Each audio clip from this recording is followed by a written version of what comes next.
ఒక నమ్మకాన్ని కలిగించిన ప్రభుత్వం అది. మీరు ఎంత అద్భుతంగా చెప్తున్నారు. జగనన్న ప్రజలకు చేసిన మంచి పనులు గురించి చెప్తూ ఉంటే నేను మీలో ఒక రకమైన ఉద్వేగాన్ని నేను చూస్తున్నాను. కానీ ఇది ప్రతిపక్షాలకు ఎందుకు కనిపించట్లా?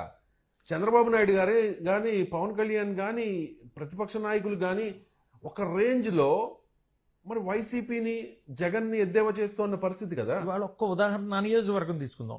ఒకసారి రాష్ట్రం గురించి పక్కన పెడదాం. ఒక్కసారి నా నియోజకవర్గం తీసుకుంటే, నా నియోజకవర్గంలో 1800 కోట్ల రూపాయల సంక్షేమం డైరెక్ట్గా నేరుగా నా నియోజకవర్గంలో ఉన్న 2,42,000 మంది ఓటర్లకి ఇవాళ నాకు చేరింది, నిష్పక్షపాతంగా చేరింది.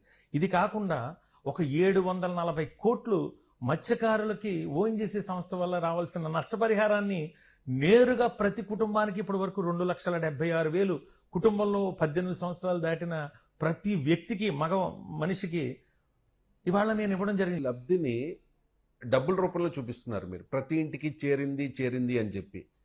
కానీ అభివృద్ధి ఎక్కడ జరిగింది? ముమ్మడివరం నియోజకవర్గంలో మీరు సిట్టింగ్ ఎమ్మెల్యేగా ఉన్నారు, 2009 నుంచి 14 వరకు కూడా ఎమ్మెల్యేగా పనిచేశారు. సో ఈ అభివృద్ధి ఎక్కడ జరిగింది? ఇవాళ నియోజకవర్గంలో త్రాగునీటి సమస్య 2014 వరకు కూడా, 2014 నుంచి 2019 వరకు తెలుగుదేశం ప్రభుత్వం అధికారంలో ఉంది. త్రాగునీటి సమస్య ఎక్కడికక్కడే ఉంది సమస్య. ఇవాళ నేను 2019లో ఎన్నికలు కౌంటింగ్ అయిన తర్వాత నేను బయటకు వచ్చి ఒకే మాట చెప్పాను. నేను ఈ నియోజకవర్గంలో మీరు ఏం చేయబోతున్నారు, ఈ 5 సంవత్సరాలు మీకు అవకాశం వచ్చింది కదా, ప్రజలు అవకాశం ఇచ్చారు కదా, మీరు ఏం చేయబోతున్నారని నన్ను మీడియా మిత్రులు అడిగితే నేను ఒకటి చెప్పాను, ఈ నియోజకవర్గంలో మంచినీటి సమస్య తీరుస్తా.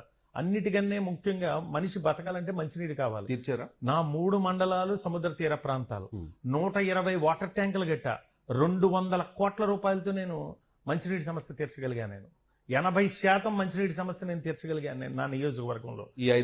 ఈ 5 సంవత్సరాల్లో ఏ ఎమ్మెల్యేకి సాధ్యం కానటువంటి విధంగా ఇవాళ 120 వాటర్ ట్యాంకులు నిర్మాణం చేసి ఓఎన్జీసీ సంస్థ ద్వారా సిఎస్ఆర్ నిధులు తీసుకొచ్చి నేను ఇవాళ మా నియోజకవర్గంలో మత్స్యకార తీర ప్రాంత గ్రామాలు, మత్స్యకార గ్రామాలు కానీ, ఎస్సీ గ్రామాల్లో కానీ, మీరు నియోజకవర్గంలో ఏ గ్రామం వెళ్ళండి, ప్రతి ఊర్లో కూడా నేను కట్టినటువంటి వాటర్ ట్యాంక్ ఉంటుంది.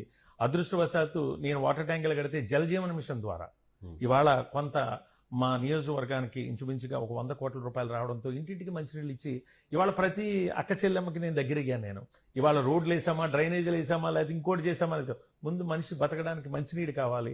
మంచినీటి సమస్య మీద నేను దృష్టి పెట్టి నాకు వచ్చిన నిధులన్నీ కూడా 90% నిధులు మంచినీళ్ళు ఖర్చు పెట్టాను. నేను నా దృష్టిలో అభివృద్ధి అంటే అదేనా అనుకుంటాను నేను. సంక్షేమ పథకాలు